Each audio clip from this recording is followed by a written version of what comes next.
So as I announced in the beginning of the show, we will be talking to lots of politicians today, particularly our federal ministers, because yesterday our Minister of Finance and Deputy Prime Minister Chrystia Freeland presented a very important budget. There are so many important issues, things to talk about this budget, but we will be focusing on some very key issues, very important issues. So I have first of all, I have Minister Omar Alghabra online with me. He's our Minister of Transportation.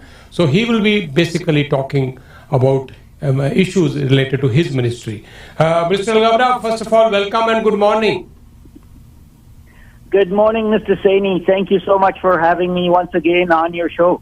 Okay, so we understand Minister Chrystia Freeland was very busy yesterday. We are expecting her in the show also very soon. But you tell me, there are so many big announcements about your ministry also in this budget, particularly regarding this supply chain issue, which is the government is trying to resolve as early as possible. We understand Liberal government has lots of commitments. Canada has commitment for the Paris Accord to bring down the emissions. So you guys are promoting the electric vehicles also. Many things related to your ministry also. So please tell us. Thank you for the opportunity. Yesterday was a big day indeed for our government, for Canada. Our 2022 budget was released by Minister Freeland, and the budget is focused on responding to the current challenges that Canada is facing today. And there are several of them. But here are the highlights. We are responding to the challenges of affordability that Canadians are confronting today, whether it is on housing, whether it is on inflation. And the causes of inflation, we all know those are global supply chains that is caused by the pandemic and the fact that the economy has gone out of whack. But we are responding to ease the pressure that our supply chains are facing that are causing this inflation. So in this budget, there's significant billions of dollars in investment to build additional infrastructure to make our supply chain more resilient, more fluid, so there's more capacity in our economy so we can ease the pressure on the rising costs of shipping and supply chains. That's great news for all of us who are worried about our economy and about our supply chain. As well as there's additional investment in responding to the need for investing in the jobs of the future. Jobs of the future that are green jobs, that are transitioning to a green environment, including building zero-emission or electric vehicles. We had just a few weeks ago announcements of building the first car battery plant in Ontario. We also announced the first electric car manufacturing in Ontario, in Canada. Those are great promises for the future, for the jobs, but also for combating climate change. So, I know Minister Hussain will talk about housing and what we're doing to build more homes so we can ease the pressure on the real estate market. So those are really important measures that our budget is proposing to respond and help Canadians and help our economy.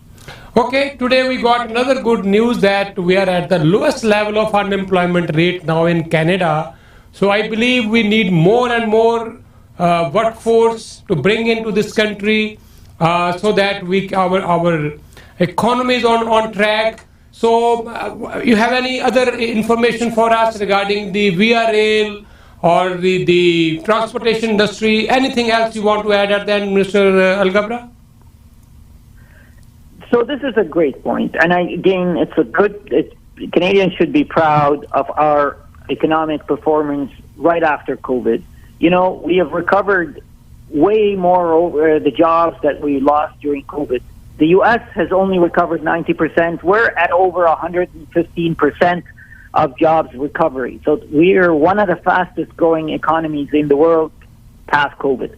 And that is good news, but it's also adding another pressure on our economy. There is shortage of labor. And we are responding to that, doing several things. One of them is through immigration. You're seeing our ambitious agenda to bring in 450,000 new immigrants every year. This is the highest number Canada has ever seen, and we need to do it right, and we need to do it efficiently. Minister Fraser is working on this, and we want to make sure that we bring the right type of skills that our economy and our society needs.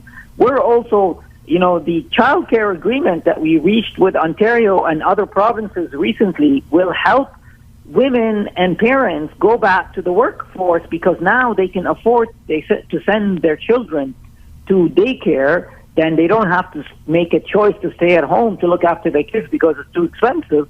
That will also unleash more labor to our economy.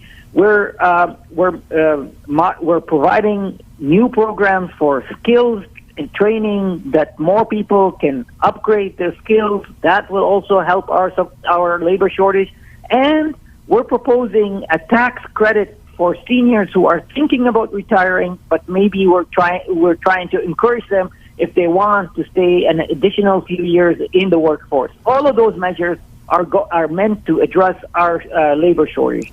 Okay, Minister, another good thing I feel is that our Ontario government, of course, that's PC government, and on the federal level we have Liberal government, but it's a good thing that Prime Minister Trudeau and Premier Doug Ford, they are quite, agreed on many issues, whether it is child care, whether it is zero emission or clean energy. So I think both the governments are working hand in hand.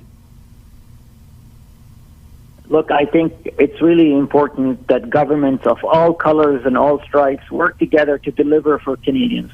And what our federal government is committed to is delivering results. A year ago, Mr. Freeland put in the budget that we want to deliver $10 a day child care. People were skeptical. People thought this could never happen. Now we have an agreement with all provinces, with all territories, including Ontario. Ontario was the last one, where the federal government is fully 100% funding the idea of $10 a day childcare. That's great news for Ontarians. That's great news for Canadians. And we will work with all provincial governments, regardless of the color of their parties, to deliver results for Canadians. So we're focused on helping Canadians, and we will work with everyone at the federal parliament or at the provincial level. Okay. And this is April month, and April is celebrated as the Sikh Heritage Month. We have Khalsa Day Parade coming up, Khalsa's Foundation Day coming up very soon, and Vaisakhi, which is very, very important, festival for all the Punjabis, Sikhs, Hindus, everyone. So we wish you happy Vaisakhi, happy Khalsa Sadhana Divas, Mr. Alghabra. Thank you so much. I wish you and your listeners the same. Also, April is Sikh Heritage Month, so I want to wish all of your listeners happy Khalsa Day, happy Vaisakhi, happy Sikh Heritage Month. I am grateful for the friendship and support that I have in the Sikh community over the years, and I see firsthand how hard Sikh Canadians work to build our country to be a better place for everyone, and I'm so grateful to all of them. Thank you so much, and talk to you soon. Okay. Thank you. Have a great day. You too, Mr. Bhai. Bye-bye. ਇਹ ਸਨ minister ਉਮਰ ਅਲਗਬਰਾ ਜਿਹੜੇ ਸਾਡੇ ਨਾਲ ਗੱਲਬਾਤ ਕਰ ਰਹੇ ਸਨ। Minister Hussain ਦੀ ਵੀ ਅਸੀਂ ਇੰਤਜ਼ਾਰ ਕਰ ਰਹੇ ਹਾਂ।